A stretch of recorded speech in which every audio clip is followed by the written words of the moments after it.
Let's do a little good, bad, and ugly. So we're gonna start with the good. We're at 2021, the Orioles good edition. What stands out to you when you think back? What was good for them? I mean, it all starts with Cedric Mullins. I mean, nobody saw the kind of season that he was going to have coming into 2021. And it's because very few Orioles have had a season like that. And honestly, no Oriole ever has had a season like Cedric Mullins just had it. A 30-30 season. He hit 291. The power was incredible in addition to the speed, which we knew he had.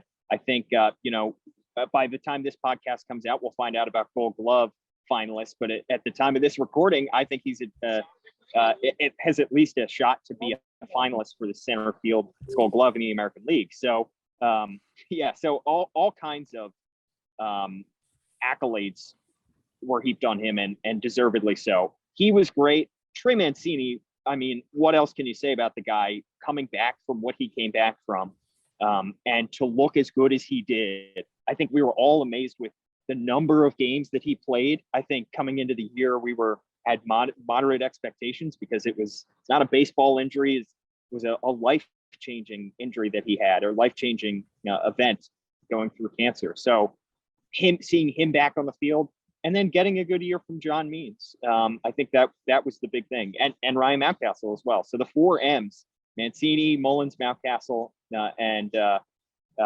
Means, I think all 4 of them were very much highlights of the 2021 season.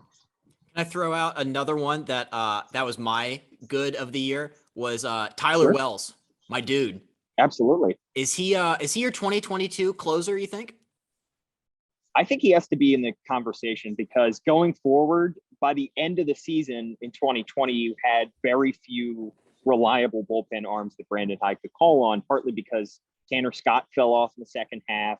Paul Fry, of course, had a tough second half and then ended the season down in Norfolk. So, part of that may be due to the fact that these guys were getting ramped up over the course of a 162-game season, coming off 2020 being 60 games. So that is understandable, but you just don't see many guys with the kind of stuff that Tyler Wells has. And I don't know if there's anybody in that bullpen right now that has the kind of stuff that Tyler Wells had. And it's quite a difference, considering going into 2020, you had Cesar Valdez, the dead fish, as your de facto closer. And now potentially going into 2021, you have a guy who has some of the best stuff of any reliever in the American League as of right now, as potentially as your closer. I think that will be a spot that Brandon Hyde will be more than comfortable using Tyler Wells in. He's the best. Let's do so on the flip side, we have the bad. There's a lot. What stands out to you when you think of the bad from last year? I think the struggles from the young starting pitching was tough to see. And it started kind of with Dean Kramer at the beginning of the year. Keegan Aiken bounced back and forth between Norfolk and Baltimore.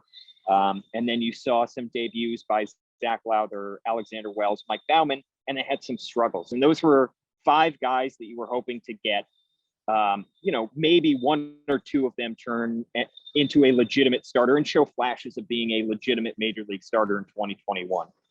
However, I mean, I would not close the book on any one of those 5 guys. They're all between the ages of 24 and 26. Were all top prospects at one point, in the Orioles top 30, in the Orioles top 15, several of them. So I think that going forward, the Orioles would certainly like to see more out of those 5 guys. But I think that, they all still have the potential to kind of recapture the promise that they showed as prospects. And this will be a massive, massive offseason for them, because we know Grayson Rodriguez and DL Hall are going to be knocking on the door soon. So can those guys lock down a rotation spot before the top end pitching prospects get to Baltimore? It's going to be a huge offseason as they try to fix what went wrong for them in 2021. I think that was very well said. If you had to say, the worst of the worst, the ugly, it has to be the pitching, right? It was the worst in the baseball by far. I don't know if there's any other way to sugarcoat it, right?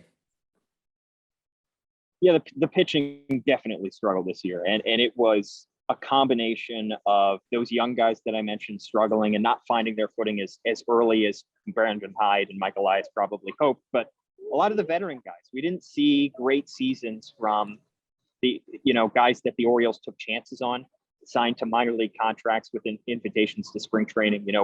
They were probably hoping that Felix Hernandez was going to make the opening day roster. He didn't. Matt Harvey, he gave them 29 starts, and I know that they appreciated the durability, but ERA wasn't what he wanted and probably wasn't as low as the Orioles wanted. So that was definitely a tough spot for them in 2021.